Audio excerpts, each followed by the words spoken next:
Liberalism തലക്ക് പിടിച്ചിരിക്കുന്ന ചുറ്റുവട്ടത്തുള്ള വിദ്യാർത്ഥി കൂട്ടത്തിന്റെ ഇടയിൽ നമുക്കൊരു ആത്മീയ ജീവിതം നയിക്കാൻ ഒരൊറ്റ മാർഗമാണുള്ളത്. റൗള ഷരീഫിൽ ഒരു തർബിയത്ത് നമുക്ക് കിട്ടണം. അതിന് സ്വലാത്തല്ല മക്കളെ. ദുനിയാവ് മറക്കുന്ന സ്വർഗം മറക്കുന്ന അള്ളാഹ്ക്ക് ഡയറക്റ്റ് സലാം പറയാനും തിരിച്ചു കിട്ടാനുള്ള ഒരു അവസരം കിട്ടി. സ്വയം മറന്നു പോകുന്ന ഘട്ടം. ആ ഘട്ടത്തിലും പറഞ്ഞെന്താ പറയാ, അസ്സലാമു അലൈനാ വഅലാ ഇബാദില്ലാഹി സ്വാലിഹീൻ.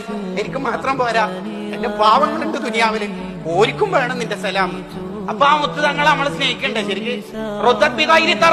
സൂര്യനോട് ഇങ്ങോട്ട് വാടാ എന്ന് പറഞ്ഞപ്പോ തിരിച്ചു വന്ന് വെർലിന്റെ ഇടയിലൂടെ വെള്ളം ഹെമ്മാതിരി മോചിതത്ത് ഇങ്ങനെ തരും നബിയെ, മനസ്സ് നിറച്ചു തരും എന്ന് പറഞ്ഞപ്പോ തങ്ങൾ എന്താ പറഞ്ഞേ?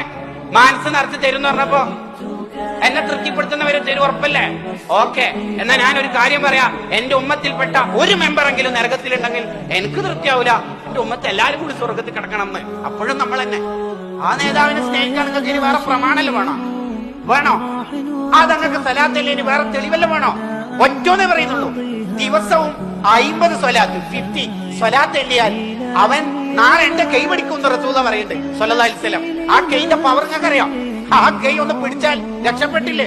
നമ്മളെ സ്നേഹം ഒരു ഫേസ്ബുക്കില് അല്ലെങ്കിൽ ഇൻസ്റ്റഗ്രാമില് എന്തെങ്കിലും വരച്ചിട്ടിട്ട് ഉണ്ടാവേണ്ട ഒരു സ്നേഹമല്ല ശരിക്കും പറഞ്ഞാൽ. അതൊരു പച്ചപ്പിലുണ്ടാവേണ്ട സ്നേഹം.